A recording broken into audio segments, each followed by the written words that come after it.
Viime yönä näin unta, että olin tyttöystäväni kanssa laavulla, järven rannalla. Olimme syöneet ja saunoneet ja käyneet uimassa, hiukan kauempaa kuului linnunlaulua ja upea auringonlasku loi romanttista tunnelmaa.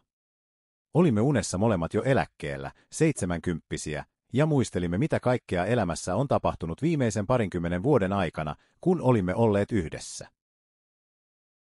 Elämä oli tuonut niin huonoja kuin hyviäkin asioita, mutta yhdessä olimme ne aina taistelleet läpi tai nauttineet niistä.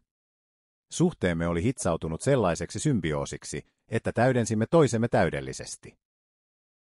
Pieni kyynel silmäkulmassani kerroin hänelle, kuinka paljon häntä rakastan ja kuinka kaunis hän on. Hänen tukkansa oli jo harmaantunut, hyvällä tavalla, sellaisella, joka huokuu kaunista elettyä elämää, hiukan kuin kivi joen varressa, josta vesi on vuosien saatossa hionut täydellisen sileän. Hänellä oli kasvoissa jo ryppyjä, mutta ne tekivät hänen kasvoistaan vain kiinnostavammat.